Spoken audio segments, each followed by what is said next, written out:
how do I boost my self-esteem? So it's a great question because probably everyone suffers from it at some point or another. Our conditioning from an early age leads us to want to compare ourselves and focus on the world around us.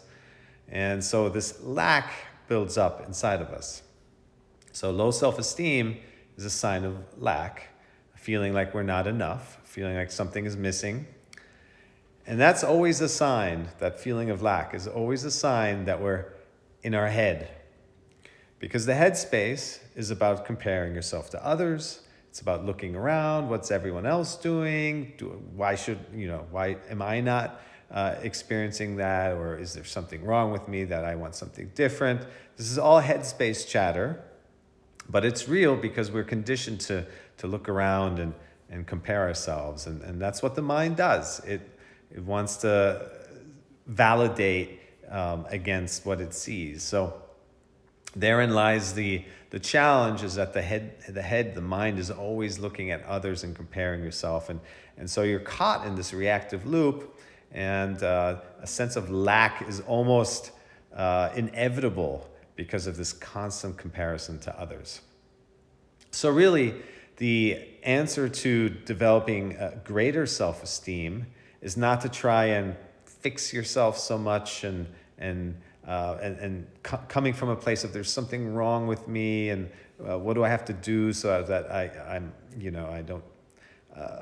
I don't suffer so much. This again is all headspace talk, because your true self, your authentic self, is complete and whole, and it doesn't suffer from lack. It doesn't need to compare itself to others.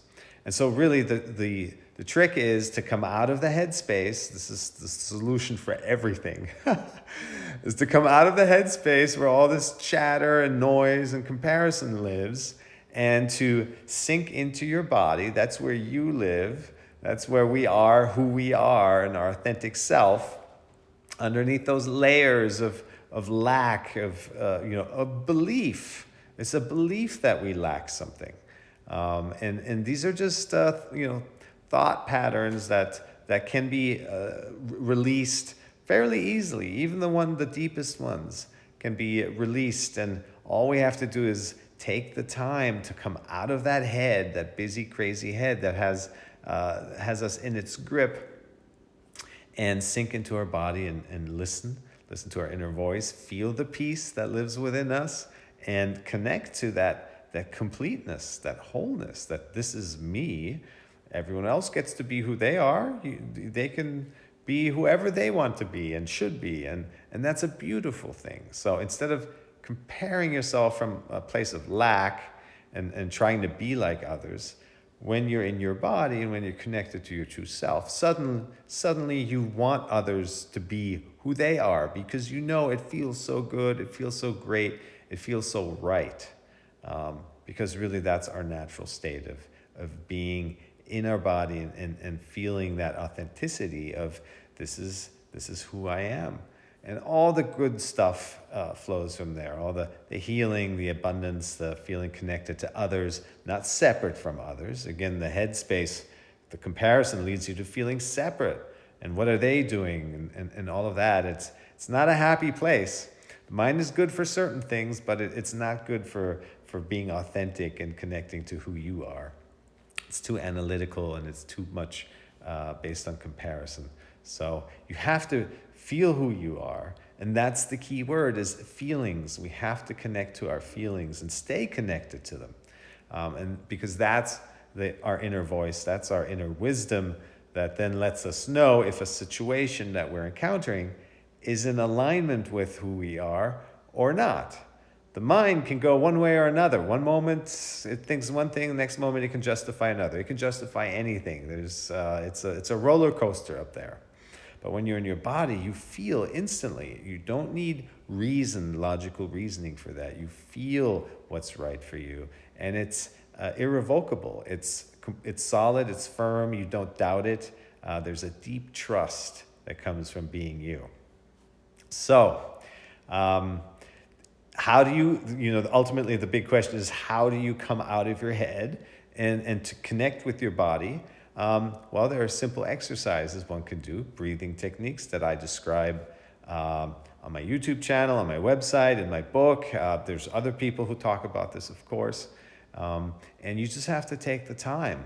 How much time every day do we spend in our heads and work and other skills and planning and so forth, compared to how much time do we spend connected to our body and listening to our inner voice?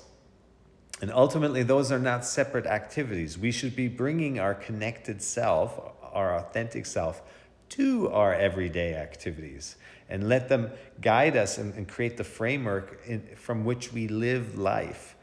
So they're not separate things, being authentic and then kind of doing everything else. So bring your authentic self into the life situations. And the best way to do that is to practice. Take 10, 15 minutes every morning and every evening. And what I describe is focusing on the breath coming in and out of your nostrils. This calms your mind. It takes you out of your head and into your body, because that's where we live. When we come out of our heads, well, where do we go? Where does our attention and our awareness go? Well, it has to go somewhere, right? Well, it sinks into our body, and because that's where we're at home. That's where we are who we are. So it's an absolute must in a very noisy and busy life that we lead. Everyone leads these days, and the interconnectedness and with media and everything else. And we have to take that time and create a little routine around calming down that chatter that keeps us in a state of reactivity to everything around us, and finding that peace within, and finding that trust, and ultimately that love that lives within us, that has gone into our creation. And from that place of love and trust and peace and calm, life looks very different. It becomes a virtual heaven on earth. So I hope that helped. Take the time. That self-esteem doesn't come from trying to accommodate others or match what the expectations are. It's coming out of your head and sinking into your body and your inner wisdom. And your self-esteem will automatically increase because you're being you. Hope that helped. Have a wonderful rest of your day, rest of your weekend, and I'll see you soon.